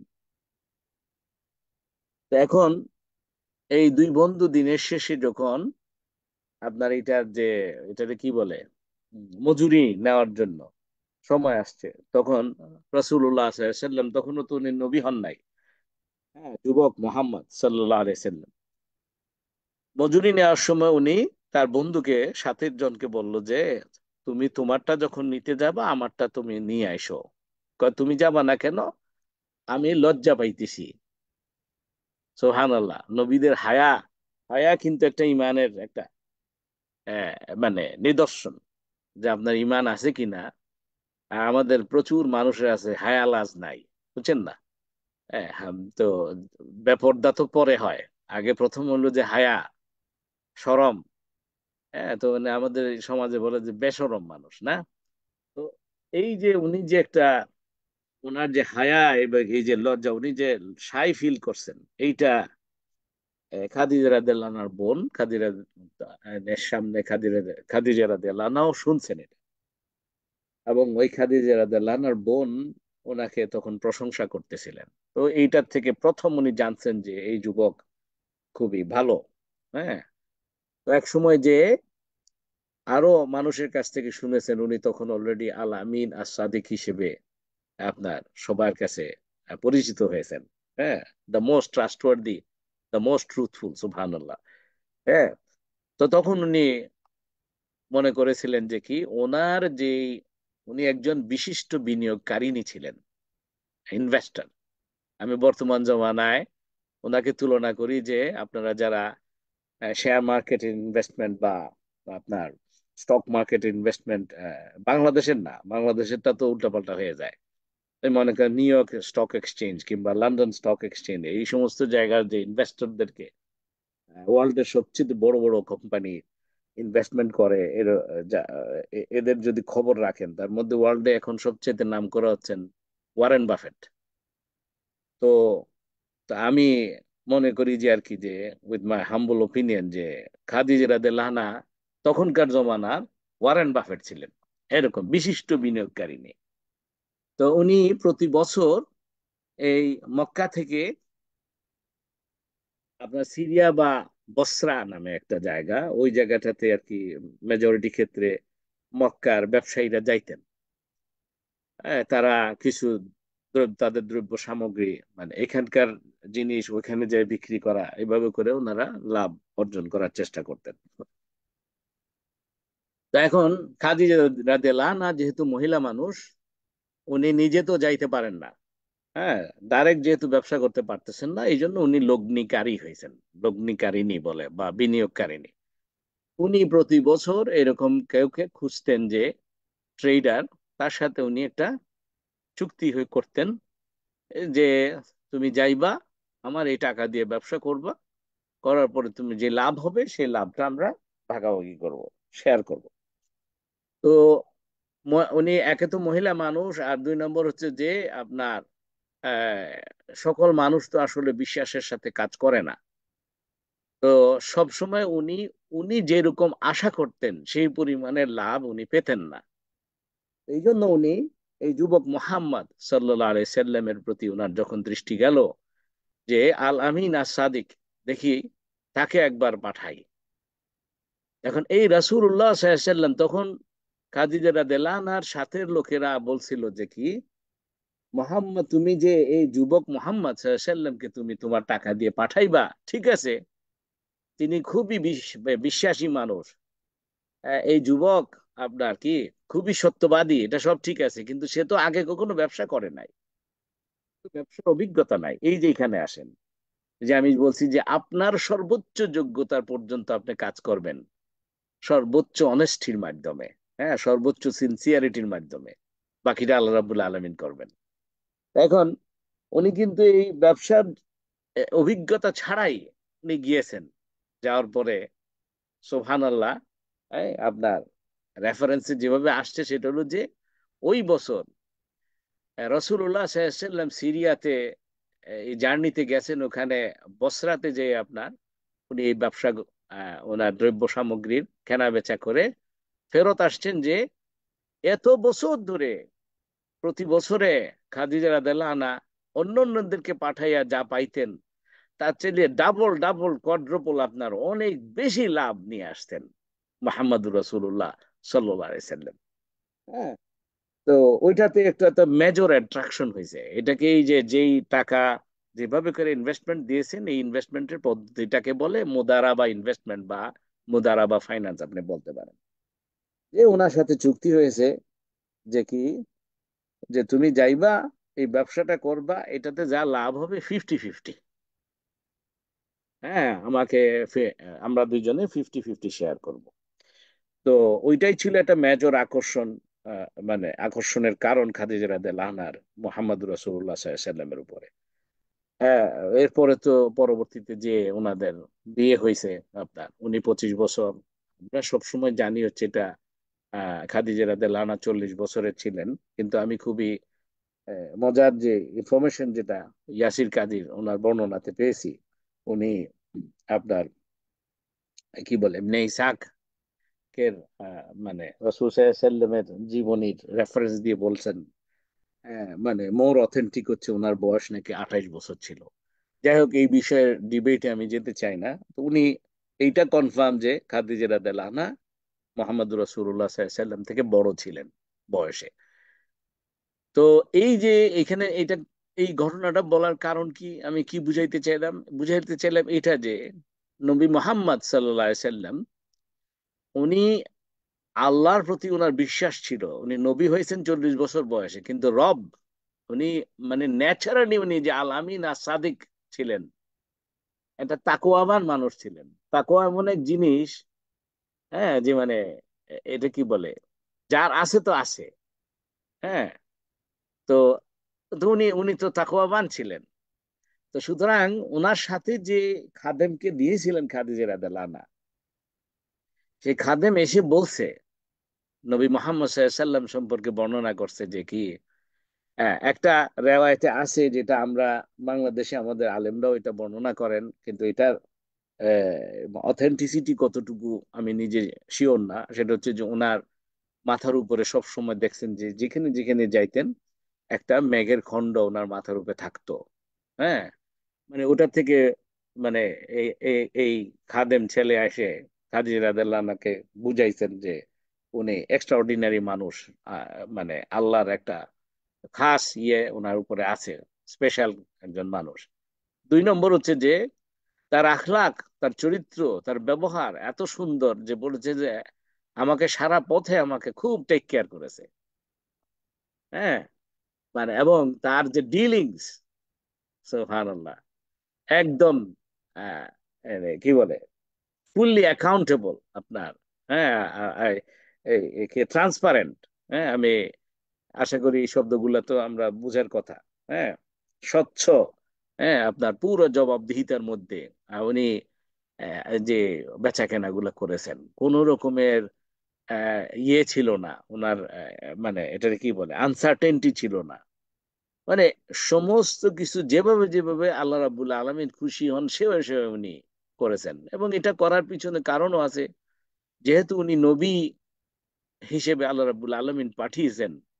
হ্যাঁ, সামনে নবুয়ত দিবেন আল্লাহ রাব্বুল আলামিন। আল্লাহ রাব্বুল আলামিন নিজে দায়িত্ব নিয়েছেন নবী মুহাম্মদ সাল্লাল্লাহু আলাইহি সাল্লামের প্রত্যেকটি কথা, ওমা আনতিকু আনিল হাওয়া ইন হুয়া ইল্লা ওয়াহয়ু ইউহা, যে তিনি নিজের ইচ্ছে মতো কিছু বলেন না। উনি যা বলেন সেটা আল্লাহ যেটা ওনাকে বলাইতে বলেন, আল্লাহ যেটা ওনাকে করাইতে বলেন, সেটা উনি করেন। তো সুতরাং আল্লাহ দ্বারা সরাসরি গাইডেড হওয়ার কারণে উনি বেস্ট পসিবল ট্রেডার হয়েছেন। ডাবল ডাবল কোয়াড্রুপল আপনার প্রফিট উনি নিয়ে আসছেন। তো এই জায়গাটা, আপনি আমি যদি ব্যবসা করতে যাই, তাহলে আমাদের এখানে শিক্ষাটা হলো এটা, যে আমি যদি ঈমান, তাকওয়া এবং তাওয়াক্কুল, এই তিনটে যদি আল্লাহর উপরে অসীম ভরসা, after putting my whole effort, whole hearted effort, এটা যদি আমার কাছে থাকে, আশা করা যায় যে আল্লাহ বরকতে ভরিয়ে দিবেন। এটা আল্লাহর ওয়াদা। এই যে আমি সূরা আরাফের 96 নম্বর আয়াতটা যে শুরুতে তেলাওয়াত করেছি, এবং অন্য জায়গায় আল্লাহ রাব্বুল আলামিন বলছেন, দেখেন, একটা ব্যবসা করতে গিয়ে এই যে মনে করেন যে আপনি যদি বাংলাদেশে কোনো একটা মার্কেটে যান, এইখানে কম হয়, এখানে যেহেতু আপনার ফিক্সড প্রাইসের ইয়ে হয়, ট্যাগ লাগানো থাকে। বাংলাদেশে তো ম্যাক্সিমাম মার্কেটে এখনো বোধহয় সেমই আছে, বা কিছু কিছু বড় চেইন শপেরও একটা প্র্যাকটিস তো হয়েছে দেখলাম। যে আপনার ফিক্সড প্রাইসের ট্যাগ লাগানো থাকে। ওটা একদিক থেকে ভালো আপনার, বার্গেন না করা, মানে যেহেতু বার্গেন করার সুযোগ নাই, যার কারণে মিথ্যা কথা বলারও সুযোগ থাকে না। হ্যাঁ, তো কিন্তু ধরেন মনে করেন পথে আপনি একটা আম কিনতে গেছেন, আপনি ওই যে ফলের ইয়ে ঠেলা নিয়ে যে বসে থাকে আপনার, বা ছোট্ট দোকান, এগুলোতে দেখা যাইতেছে আল্লাহর নামে কসম করে মিথ্যা কথা বলে দিচ্ছে। আর এই মানে আমি এত টাকা নিচে বিক্রি করলে আমার লস হবে, আমি এর চেয়ে বেশি দামে কিনছি, আসলে এটা মিথ্যা কথা বলতেছে। এখন এই যে তার মানে হচ্ছে যে তাকওয়ার বিপরীত কাজ করলো সে। হ্যাঁ, মানে সে একটু ক্ষণিকের ফায়দার জন্য সে মনে করলো যে আমি এই দামে, বেশি দামে বিক্রি করতে পারবো যদি এই কথাটা বলতে পারি, যেটা কি আসলে সে কিনছে হয়তো বা 60 টাকায়, সে বলতেছে যে কি, হ্যাঁ, মানে 150 টাকার নিচে বিক্রি করলে আমার লস হয়ে যাবে। এই কিন্তু সে মিথ্যা কথা বললো এই ধরনের, এবং তারপরে আল্লাহর কসম করে বলে। এইটা তাকওয়ার বিপরীত যেহেতু হয়েছে, আপাতত এই ডিলে হয়তোবা সে প্রফিট করলো, পরে যে আসলে দিনের শেষে দেখা যাবে যে সে আসলে প্রফিট করতেছে না। এবং যার কারণে এই সমস্ত লোকদের আপনার কিন্তু খুব বেশি তরক্কি হয় না, যে জায়গায় আছে সেই জায়গায় থাকতে থাকে। এবং সেটা কোথায় আপনার সুন্দর, আল্লাহ রাব্বুল আলামিন অন্য জায়গায় বলতেছেন সূরা তালাকের 3 নম্বর আয়াত, দুই দুইয়ের শেষের দিকে, আবার 3 নম্বর পুরাটা আয়াতটা, ওমাই ইয়াত্তাকিল্লাহ ইয়াজআল লাহু, বিউটিফুল। মানে এই আয়াতটা যখন পড়ি, হ্যাঁ, তখন মানে আমার কাছে এত ভালো লাগে যে বিরাট একটা আশা জেগে যায়। ওমাই ইয়াত্তাকিল্লাহ ইয়াজআল লাহু মাখরাজা ওয়া ইয়ারযুকহু মিন হাইসু লা ইয়াহতাসিব। যেমন যে, যে কিনা আল্লাহকে ভয় করে প্রত্যেকটা ডিলিংসে, সে যখন ফিল করে যে আপনার সেটা, হ্যাঁ, বউর উপরে আপনার কি বলে শাউটিং করতে নিয়ে চিন্তা করলো যে না, আল্লাহ দেখতেছে, আমি যদি বউকে শাউটিং করি, সোয়ারিং করি, আপনি গালিগালাজ করি, তাহলে আল্লাহ দেখতেছে, আল্লাহ নারাজ হবে, সুতরাং করব না আমি। আপনি ছেলে মেয়ের উপরে একেবারে খড়গহস্ত হওয়ার আগ দিয়ে সে একটু থাইমে গেল, সবর করলো, কেন? আল্লাহ দেখতেছে বলে। ব্যবসার মধ্যে আপনার লেনদেনে কোনো এদিক সেদিক করতে নিয়েও করলো না, কেন? আল্লাহ দেখতেছে বলে। এই যে, এই যে জিনিসগুলা যে করলো, যে মানে তাকওয়া অবলম্বন যে করলো, আল্লাহ রাব্বুল আলামিন বলতেছেন যে, হ্যাঁ, আপনার ইয়া জা আল্লাহু মাখরাজা, তার জন্য আল্লাহ দরজা খুলে দিবেন। এখানে কিন্তু একটা না দুইটা, কয়টা, সেটা না, দরজা খুলে দিবেন, সোজা কথা, সম্ভাবনার দুয়ার খুলে দিবেন। আচ্ছা, এখন আল্লাহ রাব্বুল আলামিন বলতেছেন যে শুধু এটা না, আরো কিছু করবেন। ওইটা হলো আমার কাছে আরো এত বিউটিফুল লাগে, আমার রবকে আমার তার প্রতি আমার ভালোবাসা বেড়ে যায়, ওনাকে আমার মায়া লাগে। এই এই এই যে উনি যে এক্সট্রা করে উনি রাহমানুর রাহিম, এক্সট্রা করে আরো কিছু বলছেন, সেটা কি? ওয়াইয়ারযুকহু মিন হাইসু লা ইয়াহতাসিব। উনি শুধু সম্ভাবনার দুয়ার খুলে দিবেন না, উনি এমন জায়গা থেকে রিজিক দিবেন যেটা সে কল্পনাও করে নাই। সুবহানাল্লাহ হামদি। এটা আল্লাহর ওয়াদা। আপনি আমি যদি তাকে অবলম্বন করি জীবনের প্রত্যেকটা পদক্ষেপে, তাহলে আমাদের রিজিকের কোনো সমস্যা হওয়ার কথা নয়। হ্যাঁ। আর এরপর আল্লাহ রাব্বুল আলামিন বলতেছেন, ওয়া মান ইয়াতাওয়াক্কাল আলাল্লাহ ফাহুয়া হাসবু। আর যে আল্লাহর উপরে তাওয়াক্কুল করে, আল্লাহর উপরে নির্ভর করে, তার সমস্ত কাজের এফার্ট দেওয়ার পরে, তার জন্য আল্লাহ রাব্বুল আলামিন তিনিই যথেষ্ট। ইন্নাল্লাহ, এই যে এইখানে আল্লাহ আরো সান্ত্বনা দিতেছে, আরো আপনার এই যে কি বলে আম, আহ, আহ, এই যে সাহস দিতেছে, উৎসাহ দিতেছে যে টেনশন করিও না। আপাত দৃষ্টিতে মনে হইতেছে তোমার যেন ভালো হচ্ছে না, হ্যাঁ, আল্লাহ বলতেছেন যে কেন অপেক্ষা অপেক্ষা করো একটু, ইন্নাল্লাহ বালিগু আমরি। যে কি বলছেন, যে নিশ্চয়ই আল্লাহ এই তার উদ্দেশ্য পরিপূর্ণকারী, বালেগ করবে। আপনার একটা জিনিস আপনি ততক্ষণ পর্যন্ত পাবেন না, যেমন একটা ছেলে বালেগ হওয়ার আগ পর্যন্ত সে তো বিয়ে করতে পারবে না। সে যতই আগে থেকে চিন্তা করুক না কেন, যে একটা ইচড়ে পাকা হয়ে চিন্তা করলো আমি বিয়ে করতে চাই, না, সে বালেগ হইতে হবে। তো এই যে এরকম করে একটা আমর, মানে কোন একটা কাজ, আপনার ব্যবসা, আপনি লাভ করবেন তখন যখন এটা বালেগ হবে, যখন এটা পরিপূর্ণ একটা পজিশনে আসবে। এই জন্য আল্লাহ বুঝাইতে চাচ্ছেন যে তুমি কিছু ইনভেস্টমেন্ট করছো, বিনিয়োগ করছো, আসতে একটু মানে লাভটা আসতে একটু দেরি হইতেছে, সবর করো, এখানে ইস্তেকামত করো, তুমি কনসিস্টেন্টলি কাজটা করে যেতে থাকো, তোমার সাই তুমি করতে থাকো, সাফা মারোয়া সাফা মারো, শান্ত দিবা না। হ্যাঁ, যতক্ষণ পর্যন্ত আল্লাহ রাব্বুল আলামিনের বরকতটা তোমার না আসে। কাদ জাআলাল্লাহু লিকুল্লি শাইইন কাদির, সুবহানাল্লাহ। যে আল্লাহ নিশ্চয়ই সবকিছুর জন্য একটা পরিমাপ নির্ধারিত করে রেখেছেন, কদর নির্ধারিত করে রেখেছেন, সুবহানাল্লাহ। তো এই যে, তাইলে আশা করি এই পয়েন্টটা ক্লিয়ার। আমি before I go on to any other thing, এই ইমান তাকওয়া এবং তাওয়াক্কুলের কোনো গন্ডগোল আপনার যদি হয়ে যায়, আপনি কিন্তু প্রতি পদে পদে এটার এফেক্ট পাবেন, এবং সেটা আপনাকে সব সময় কষ্ট দিতে থাকবে। আপনি একদম মিলিয়নেয়ার হওয়ার পরও আপনাকে কষ্ট দিতে থাকবে। দেখা যাবে যে কোনো একটা জায়গায় গন্ডগোল হইয়া আপনার পুলিশ আসছে আপনারে ধরতে, আপনার বিরুদ্ধে মামলা হয়ে গেছে, মানে একটা ঝামেলার মধ্যে আপনি সব সময় থাকতে থাকবেন, টেনশন আপনার কাছে, হ্যাঁ, আপনার আপনাকে ছাড়বে না, যদি আপনার এই জিনিসটা না থাকে শুরুতে। তো যাই হোক, এখন 2 নম্বর, আমি আজকে মনে হয় 2 নম্বর যে পয়েন্টটা, পদক্ষেপটা একদম আপনাকে ডেলিবারেটলি চিন্তা করে এই পদক্ষেপ আপনাকে নিতে হবে এবং এটার উপরে ইস্তেকামত করতে হবে।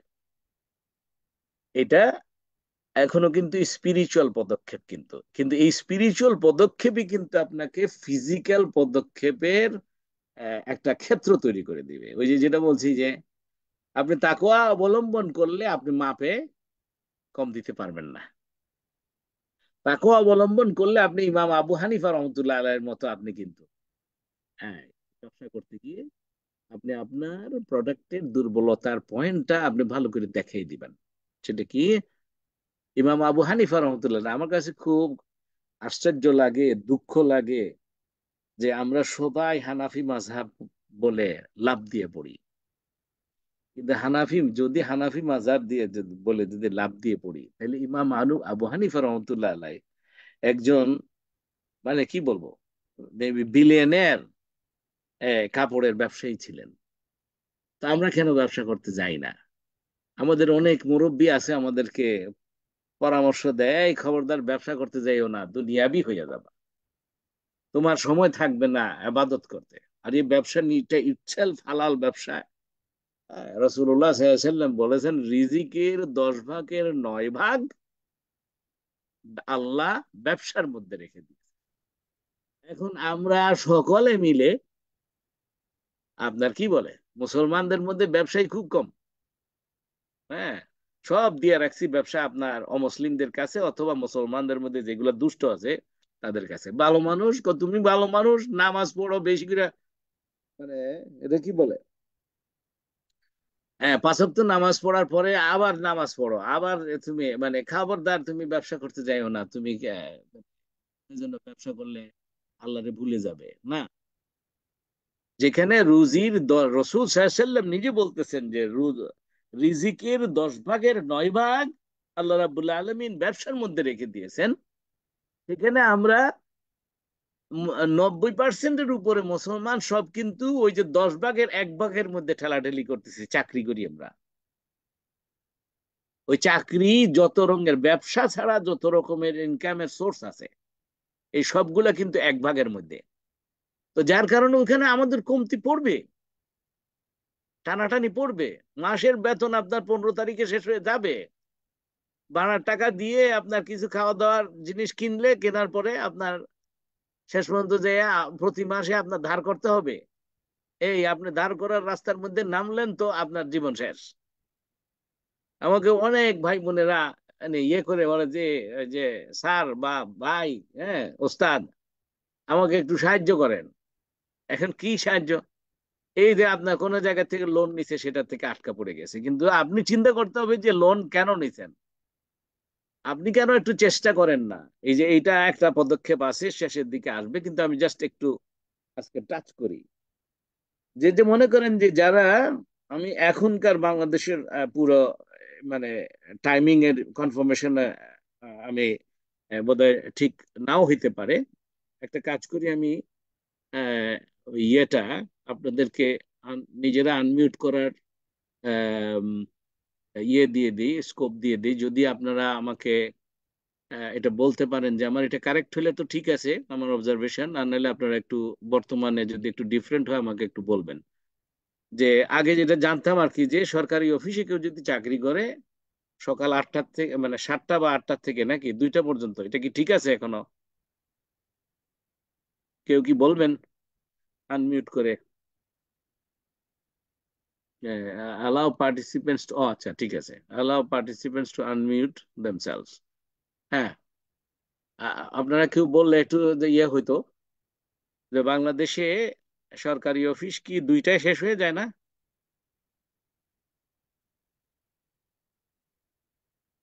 তো আপনারা শুনতে পাচ্ছেন তো?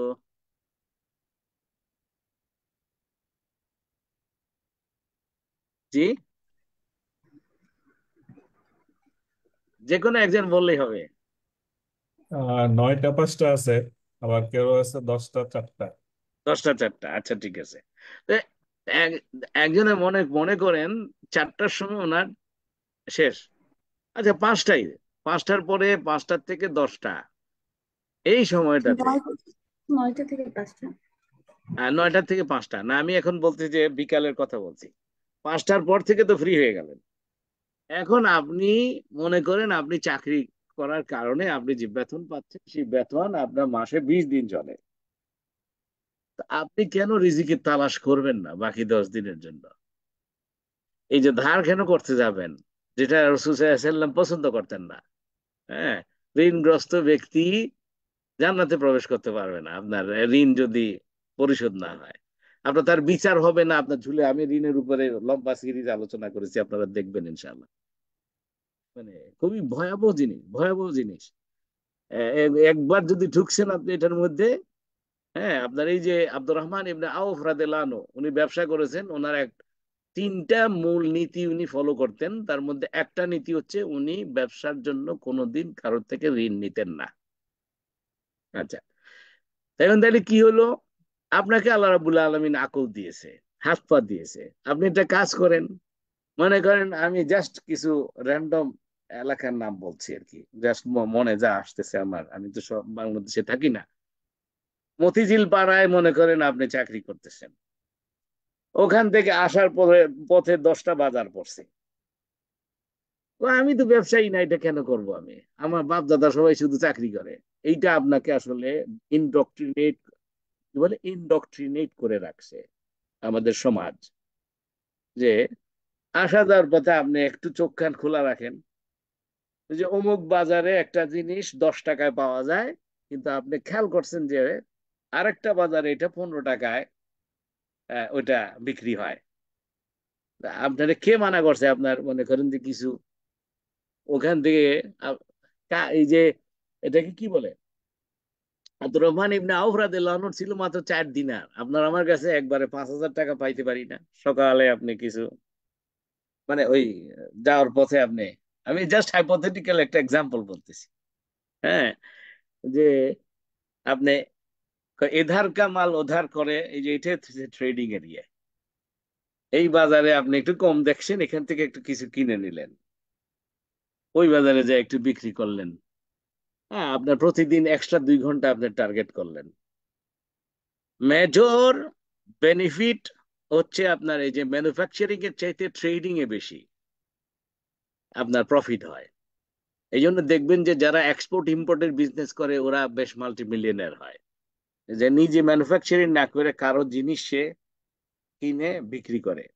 এটা কিন্তু আপনার যেহেতু আমার পরিবারের কেউ ব্যবসা করে না সেজন্য আমি করব না, না। এই যে second stream of income, third stream of ইনকামের একটা স্কোপ তৈরি করা, এটা অন্য কিছু হইতে পারে। হ্যাঁ, যে মনে করেন যে আপনি হয়তো বা হ্যাঁ, কি বাচ্চাদেরকে পড়াইতে পারেন, তা আপনি একটা টিউশনই করলেন। আজকাল তো আপনার অনলাইনে হয়ে গেছে। করোনা আমাদের কাছে একটা ব্লেসিং ইন ডিসগাইজ হিসেবে আসছে। এখন আর কারো বাসা বাসায় যে আপনার পড়াইতে হবে না। আপনি যদি ভালো টিচার হন, হ্যাঁ, আপনি কিন্তু জুমে অনলাইনে স্টুডেন্ট নিয়ে কিন্তু আপনি ইনকাম করতে পারেন। অর্থাৎ কি না, একটা অন্টারপ্রেনিউরাল, যে উদ্যোক্তামূলক একটা মানসিকতা আপনার মধ্যে যদি ডেভেলপ করেন, দেখবেন যে আপনার ইনকামের রাস্তা খুলে গেছে। এবং আপনার আবাদতের অন্য যে মৌলিক আবাদত আছে এগুলোর ক্ষতি হবে না। আমি বুঝাইতে পারলাম কিনা, এটা আমার আলোচনার পরে আপনারা একটু, আমি আপনাদের কাছে মতামত পাইলে আমি খুব খুশি হব। হ্যাঁ, তো এই যে, তো এখন চলে আসি ইয়েতে, এটাকে কি বলতেছিলাম, যে অর্থাৎ কি না, মানে যেটা প্রাইভেট জব হোক, মানে আপনি আপনার জবের সাথে কনফ্লিক্টেড কোনো জিনিস আপনি করাটা ঠিক হবে না। তখনই কিন্তু আপনার ইমান তাকওয়া তাওয়াক্কুলের প্রবলেম হয়ে যাবে। সেটা কি? আপনাকে আপনি একটা গার্মেন্টসে চাকরি করেন। এই গার্মেন্টস এর ওখান থেকে আপনাকে দিল কিছু জিনিস, মার্চেন্ডাইজ আপনাকে বিক্রি করতে, ওইখানে কিন্তু আপনি ব্যবসা করতে পারবেন না। কারণ না, ওখানে আপনি চাকরিজীবী। কিংবা আপনি মনে করেন যে একটা স্কুলে টিচার, আপনি আপনি ম্যাথমেটিক্স এর টিচার, ক্লাসে আপনি ওই ম্যাথমেটিক্স স্কুলের যে ম্যাথ, ওই ওই স্কুলের স্টুডেন্টদেরকে আপনি কিন্তু ম্যাথমেটিক্স আমাদের দেশে তো পড়ায়, মানে ক্লাসে ঠিক মতো না পড়ে আপনার বাসায় পড়ায়। এইগুলা কিন্তু আবার একটা কোশ্চেন মার্ক ইনকামের ভিতরে। আমি এর চাইতে বেশি কিছু বলবো না। হ্যাঁ। তো তো এই অর্থাৎ কি না, অ্যাটলিস্ট এটা বলা যেতে পারে যে ঈমান তাকওয়া তাওয়াক্কুলের এই পয়েন্টে আপনি কিন্তু কি মিস করে ফেললেন, এবং আপনার এই ইনকামে আপনি শান্তি পাবেন না। আপনার কাছে অনেক টাকা হবে, আপনি, হ্যাঁ, এই জন্য আপনি কনফ্লিক্টকে এড়াইয়া কমপ্লিটলি সামথিং ডিফারেন্ট। যেমন আমাদের এখানে ইউনিভার্সিটিতে আমার ইয়ে আছে যে এই যে কি, আমি ইকোনমিক্সে পড়াই, সুতরাং আমি ইকোনমিক্সের কোনো কিছু পড়ানো কিংবা ইকোনমিক্সের কোনো, হ্যাঁ, লেকচার দেওয়া বা কনফারেন্স, এটা ইউনিভার্সিটির বাইরে আমি যদি পার্সোনালি করি, এটা কিন্তু লিগেলি এখানে পারমিজেবল না, এবং এটা ইসলামিক্যালিও রাইট যে এটা করা ঠিক হবে না। কিন্তু আমি অন্য ব্যবসা তো করতে পারবো, হ্যাঁ, যেটা আমার প্রফেশনের সাথে কানেক্টেড না। তো যাই হোক, এইটা আপনাদেরকে একটা বাস্তব একটা টিপস বললাম। সর্বোচ্চ চেষ্টা করা দরকার। আর্থিক অবস্থার মানে মানে খারাপ অবস্থা আমাদের মুসলমানের হওয়ার কথা না। মুসলমান, ইসলাম প্রচারই হয়েছে আপনার এই ট্রেডিং এর মাধ্যমে, এই ব্যবসার মাধ্যমে। আপনার সেটা বলেন ইন্দোনেশিয়া বলেন, মালয়েশিয়া বলেন, হ্যাঁ, সব জায়গায় আপনার সাহাবীরা ট্রেডিং করতেন। আহ, আপনার তো রসুল্লাহ সাল্লামের প্রথম সাক্ষাৎ হয়েছে ট্রেডিং এর মাধ্যমে, না, খাদিজা রাদিয়াল্লাহু আনহার সাথে। এবং ওনারা অসম্ভব ধনী ছিলেন বলেই এই যে ওয়াতুজাহিদুনা ফি সাবিলিল্লাহি বিআমওয়ালিকুম ওয়া আনফুসিকুম, না, আল্লাহ রাব্বুল আলামিন যে আল্লাহর রাস্তায় তুমি জিহাদ করো, প্রথমে বলছে বিআমওয়ালিকুম, বিমালিকুম বলে না ইভেন, যে তোমার সম্পদ না, বলছে সম্পদ সমূহ দিয়ে তুমি জিহাদ, আল্লাহর রাস্তায় জিহাদ করো। আপনি যদি টানাটানির মধ্যে থাকে, আপনার কিসের সম্পদ? আপনি আপনি কিভাবে জিহাদ, আপনি আল্লাহর রাস্তায় দিবেন কিভাবে? আপনার কাছে নিজেকে, আপনার নিজেরই মানে ঋণ করা, ভিক্ষা করার অবস্থা হয়ে গেছে। মাসেরটা মানে নুন আনতে পান্তা ফুরায়, তারপরে আপনি ভালো মানুষ হিসেবে বসে বসে রয়েছেন। না, আপনাকে চেষ্টা করতে হবে আর আল্লাহর কাছে চাইতে হবে, আল্লাহর উপরে তাওয়াক্কুল করতে হবে। আশা করি ইয়েটা এক্সাম্পল বা এই জিনিসটা আপনারা ক্লিয়ার বুঝতে পারছেন। তো আমি এখন এইটা মনে হয় আজকে শেষ করতে পারবো না, কিন্তু শুরু করি। যে 2 নম্বরটা হলো রিদা ওয়া শুকুর। রিদা মানে হচ্ছে সন্তুষ্টি, স্যাটিসফ্যাকশন, অল্পে তুষ্টি। খেয়াল করবেন, আপনি যত ইনকামই করেন না কেন, আপনার স্যাটিসফ্যাকশনের ইয়েটা বাড়াবেন না।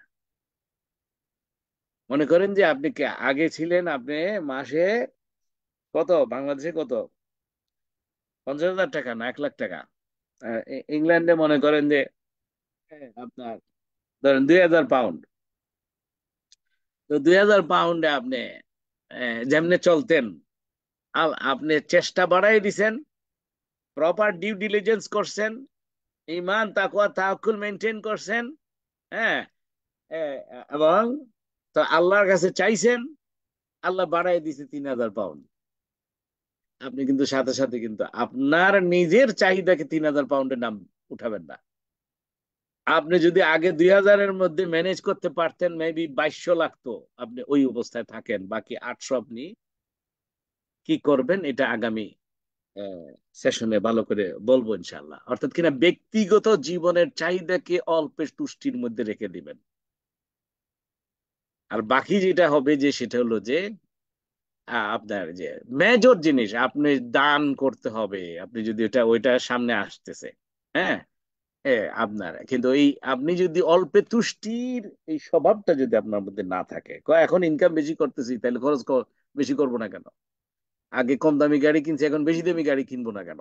না, আগে কম দামি গাড়ি কিনছেন, তো এখন মাঝারি দামের কিনবেন, বেশি দামি না, ম্যাক্সিমাম করেন মাঝারি দামে। হ্যাঁ। তো এইটা হচ্ছে কি, অল্পে সন্তুষ্টি এবং আল্লাহর উপরে শুকরিয়া আদায় করা।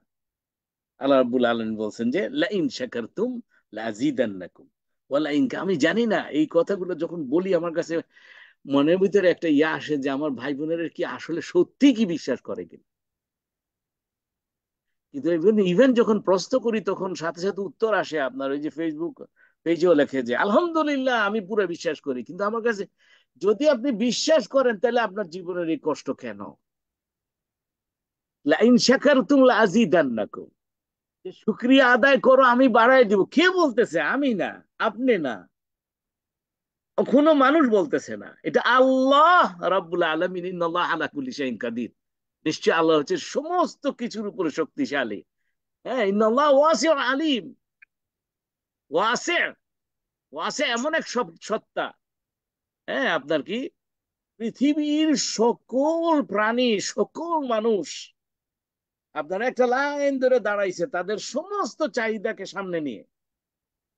আল্লাহ রাব্বুল আলামিন তাদের সবাইকে তাদের পুরো চাহিদা পূরণ করে সমস্ত কিছু দেওয়ার পরে আল্লাহ বলতেছেন হাদিসে কুদসি যে যে আমার ভান্ডার থেকে কোনো কিছু কমবে না। এটা তুমি যদি বুঝতে চাও, হ্যাঁ, আপনারা যারা একটু দরকার হলে মিউট করে দেন। হ্যাঁ, আচ্ছা ঠিক আছে, আমি মিউট করে দিয়েছি। তো কি বলছি যে যে একটা সুইয়ের আগা যদি সমুদ্রে তুমি চুবাও, ডুবাও, ডুবে উঠে ফেলো, এই সমুদ্রের কতটুকু পানি সে নিতে পারলো? মানে এইরকম, এইটাও আল্লাহর ভান্ডার থেকে কমবে না। এই সত্তা, যে এই সত্তা হচ্ছে ওয়াসির।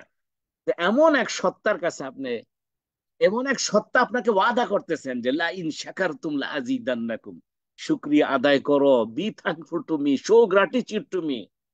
ওয়াল্লাহ, I thank you that you have given me two eyes. সুন্দর করে দেখতেছি, হ্যাঁ, মানে পক্ষা মানে যে যে মানুষগুলার চোখ নাই, তাদের তুলনায় আমার কত বড় নেয়ামত দিয়েছে, আলহামদুলিল্লাহ। আল্লাহ, তুমি আমাকে দুইটা হাত দিয়েছে, মানে এই দেশে দেখি আপনার একদম সুস্বাস্থ্যের অধিকারী, সুন্দর হাত পা, আপনার দেখা যায় কাজ করে না, সোশ্যাল বেনিফিটের জন্য দাঁড়ায় রয়েছে। আর এদিকে 5 ওয়াক্ত নামাজ পড়ে, আপনার ইমাম সাহেবের পিছনে দাঁড়ায় নামাজ পড়ে। কিরে ভাই, আপনি বেনিফিট খান কেন? এই বেনিফিট তো কারো মানুষের ট্যাক্সের মানিতে গভর্নমেন্ট এই টাকা জোগাড় করে আপনাকে দিতেছে, ওই লোকগুলো তো কষ্ট করতেছে। আমি এই কথাগুলো বললে আমার কাছে ফোন আসে, আপনি শক্ত কথাগুলো বলবেন না, কিন্তু শক্ত কথাগুলো তো বলার দরকার। যে কি, আপনাকে আল্লাহ রাব্বুল আলামিন হাত পা দিয়েছে, আপনি শুকরিয়া আদা করেন কি শুধু মুখে মুখে আলহামদুলিল্লাহ আলহামদুলিল্লাহ না? এই হাতটা, দুই হাতকে মানে রুজি করার জন্য আপনি হালাল কাজের ভিতরে এই হাতকে ব্যবহার করতে হবে। এমনি করে বসায় রেখে খালি 5 ওয়াক্ত নামাজ মসজিদে ইমাম সাহেবের পিছনে জামাতে পড়লে হবে না। হ্যাঁ, ও মা খালাকতুল জিন্না ওয়াল ইনসা ইল্লা লিয়াবুদুন, যে জিন এবং মানব জাতিকে আমরা আর কোনো কিছু উদ্দেশ্যে সৃষ্টি করি না, শুধু ইবাদত করার জন্য। তার মানে হচ্ছে ইবাদত 24 ঘন্টার, শুধুমাত্র মসজিদে 5 ওয়াক্ত নামাজ আপনি যখন পড়তেছেন, শুধু ওইটাই ইবাদত নয়, ওটা হচ্ছে মৌলিক ইবাদত, বেসিক ফান্ডামেন্টাল পিলার। কিন্তু আপনি বাসাটা, বিল্ডিংটা তৈরি করতে হইলে, আপনি যদি একটা 5 তলা 6 তলা ভবন করতে চান, আপনার 4 কোণায় 4টা পিলার দিয়ে বসে থাকলে কি আপনার বিল্ডিংটা হয়ে যাবে? যতক্ষণ পর্যন্ত আপনি এটার উপরে ছাদটা না দিবেন, সাইডের ওয়ালগুলা না দিবেন। তো নামাজ, রোজা, হজ, জাকাত, ইমান, এটা হচ্ছে 5টা পিলার না? মাঝখানে হলো যে, ঠিক মাঝখানে হচ্ছে ইমান, আর চার চার কোনায় হচ্ছে নামাজ, রোজা, হজ, জাকাত। বাস, পিলার দিয়ে বসে রয়েছেন আপনি। এই বাড়িটা কি হইলো? বাড়িটা হইলো না। আপনার এই সমস্ত কার্যক্রম আপনার, হ্যাঁ, কি বলে, আল্লাহ রাব্বুল আলামিন বলতেছেন পুরাটা হচ্ছে ইবাদত। 24 ঘন্টায় আপনি যা কিছু করবেন সবকিছু ইবাদত। আচ্ছা, তো এখন এইটার জন্য আপনার কাছে যা আছে সেটার শুকরিয়া আদায় আপনি কিভাবে করবেন? যে এই হাত দিয়ে আপনি কাজ করবেন, সেটা হচ্ছে শুকরিয়া আদায় করা। আপনার এই পা দিয়েছে, এই পা দিয়ে আপনি হালাল রুজির জায়গায় হেঁটে হেঁটে যাবেন, কিংবা আপনার যেভাবেই যান, বাসে করে যান আর যেভাবে করে যান, হ্যাঁ, আপনি সেটা, আপনাকে যে মেধা দিয়েছে আল্লাহ রাব্বুল আলামিন, সেটা আপনি শুকরিয়া আদায় করা মানে হচ্ছে শুধু আলহামদুলিল্লাহ বললে হবে না, আলহামদুলিল্লাহ বসে তসবি টানলেন না। শুকরিয়া আদায় করে কাজ করে আল্লাহকে দেখাবেন যে আল্লাহ, তুমি আমাকে এত ভালো মেধা দিয়েছো, আমি দেখো আমি এটা কাজে লাগাইতেছি, এত শক্তিশালী হাত দিয়েছো, আমি এটা কাজে লাগাইতেছি।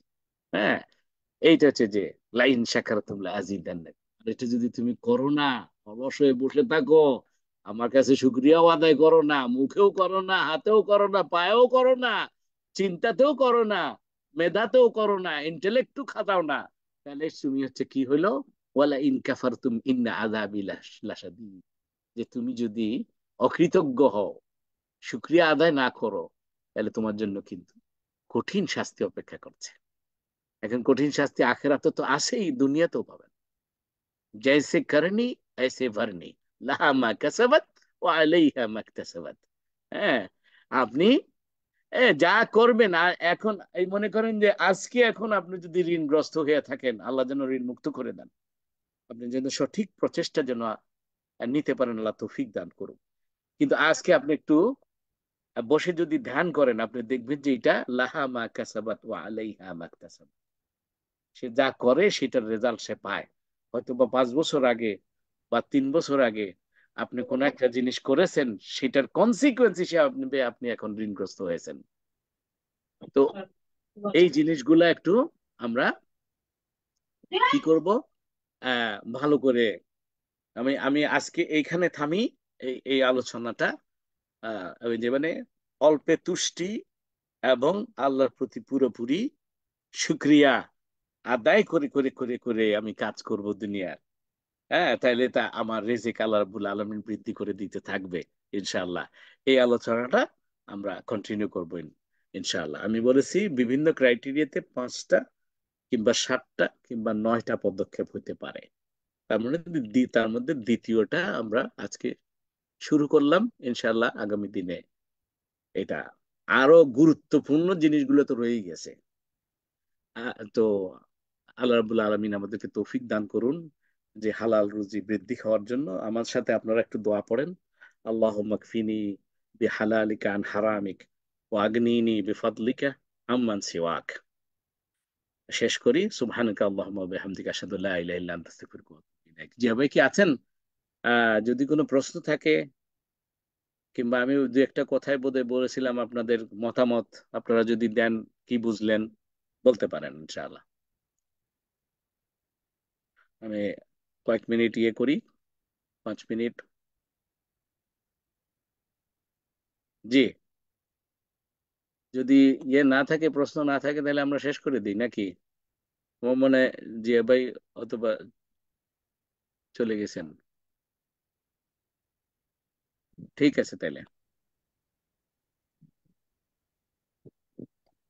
আচ্ছা, জি, কারো প্রশ্ন আছে নাকি? না?